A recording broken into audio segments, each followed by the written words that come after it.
চাঁচলে জোর কদমে প্রচার, মানুষের মন জয়ের চেষ্টায় সিপিআইএম প্রার্থী। মালদা জেলার চাঁচল বিধানসভায় রবিবার জোর কদমে প্রচার চালালেন সিপিআইএম প্রার্থী আনোয়ারুল হক। সকাল থেকে শুরু করে দিনভর কনুয়া বাজার, দেবীগঞ্জ, অলিহন্দ সহ একাধিক এলাকায় ঘুরে ঘুরে জনসংযোগ করেন তিনি।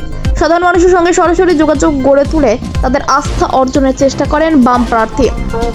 প্রচারের মাঝে মানবিক মুখও তুলে ধরেন আনোয়ারুল হক। কোথাও রাজমিস্ত্রিদের সঙ্গে কাজে হাত মেলাতে দেখা যায় তাকে, আবার কোথাও দুর্ঘটনায় আহত ও অসুস্থ ব্যক্তিদের বাড়িতে গিয়ে খোঁজ খবর নেন। প্রবীণদের কাছ থেকে আশীর্বাদ গ্রহণ করেও তিনি মানুষের কাছে পৌঁছানোর চেষ্টা করেন। এতে সাধারণ মানুষের মধ্যে ইতিবাচক সাড়া লক্ষ্য করা যায়। এদিন তার সঙ্গে প্রচারে উপস্থিত ছিলেন সিপিআইএম এর রাজ্য কমিটির সদস্য জামিল ফেরদৌস। দলীয় পতাকা হাতে নিয়ে কর্মী সমর্থকদের পায়ের সঙ্গে হেঁটেই বিভিন্ন এলাকায় প্রচার চালান তারা। প্রচারে মানুষের অংশগ্রহণ এবং উৎসাহ বাম শিবিরকে নতুন করে চাঙ্গা করেছে বলে মত রাজনৈতিক মহলের একাংশের।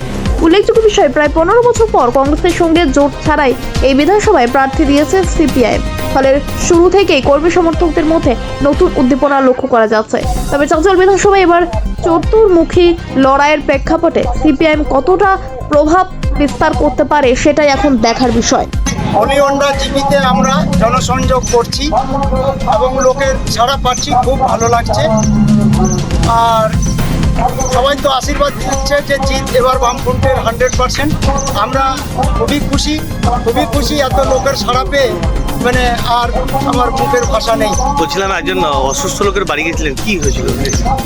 হ্যাঁ, অসুস্থ লোকের বাড়ি গেছিলাম, তিনি অ্যাক্সিডেন্ট করে পা ভাঙা গেছেন। তো তার কাছে জাহাঙ্গীর আলম তার নাম, দেবীগঞ্জে, তার কাছে যাওয়াতে তার পরিবার এবং তার আত্মীয় স্বজন খুবই খুশি।